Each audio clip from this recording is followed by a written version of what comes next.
Who was Philly playing on Saturday? Oh, God, I don't know. I see so many games on the weekend. Anyways, they lost. And it almost seemed like each and every time I went through the door to run a pizza up from the oven all the way up to the kitchen inside, Philly got scored on. And I had this theory. I was like, if Philly ever gets scored on, all they do is show John Tortorella's reaction. They don't go to the team who just scored. Like if Nate has a beauty, end to end, boom, scores. They don't show the celebration of the guy who scored. They just go right to Torts. Because Torts' reaction is either stone face, just looks straight ahead, or he's ripping his shirt off and yelling at the ref. It's just, it's one or the other. And I noticed, I walked in like 3-4 times, Philly got scored on throughout this process of me making pizza. And just randomly, every time I walked in, they got scored on. And every single time, the cameraman right to Torts. Just stone face, just looking down the bench. Pissed off at somebody. And it's actually hilarious. He reminds me of like Gibby back in the Toronto Blue Jays manager. Like, no matter what happens, he's just... There's a lot of...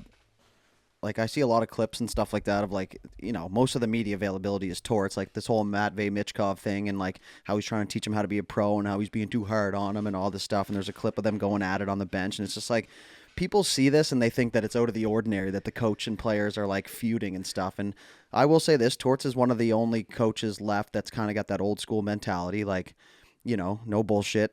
I'm going to tell you how it is. But everyone just gets so up in the air and like everyone just gets so uptight about this like tough coaching thing. It's like these guys are professional athletes, man. They're making millions and millions of dollars.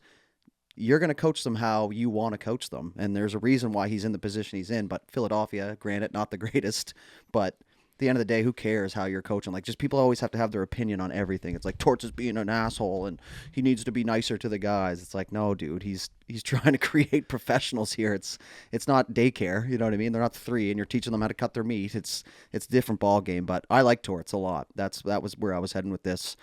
I'm still a little bit old school mentality and I get that and I'll take accountability on that, but you know, we need a little bit tougher love in the world, I guess is my point. That was funny. Just Not to mention, like, most of these guys have been, like, they came up playing hockey, being taught like that. Mm-hmm. Like, you know, even Mishkov, who's we consider like a kid, it's just not on like a national scale, and you don't see it on the cameras every night.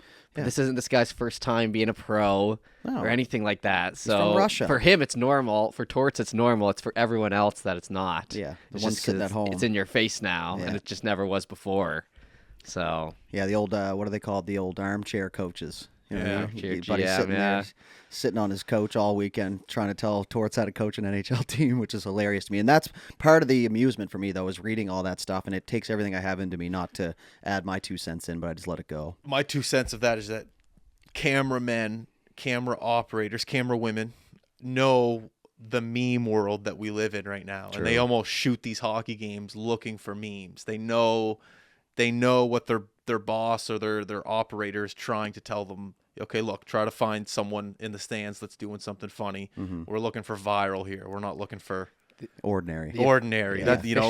That's a great take. Yeah, the official thing they call that is clip farming. Clip farming? Yeah. So it's like you're just trying to like create a moment over and over, and you're farming clips, and just hope, you know, if you get 10, you hope one goes viral.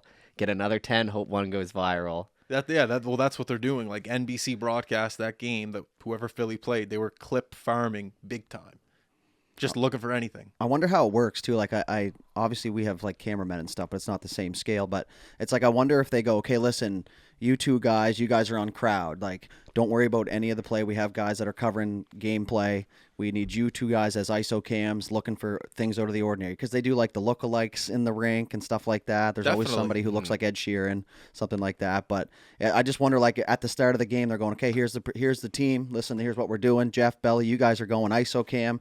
You look for idiots. You look for something funny, and the rest of us will cover the game. It's like, I want to know what the GP is on that. That is 100%. How do you apply for that job? I don't know. I'm a great ISO cam guy. That's a great question. Yeah. Somehow you fall into it, though. And that means they've definitely like added it, because I do a lot of like YouTube scouring late at night now, and I like to watch old games just to like look, there's no ads on the boards, like little things like that. But for the most part, it's just like the single camera. Back in the day, there was no like crowd surfing, and they weren't even like part of it. Do you know what I mean? But now all of a sudden it's a thing. So it's like they definitely had to add people to their teams just to make all this happen. But I do like the term clip farming. Yeah. I remember growing up going to the Montreal Expos games. You know, the random things you remember. The Montreal Expos, that was the first professional sporting event I ever went to. And there was no one in the stadium back when I went. So you just like, I don't know, you were able to like see people more, if that makes sense, because you're not looking at a massive crowd. You could actually see like individual groups of people. And I remember a big thing back then, almost happened every time I went.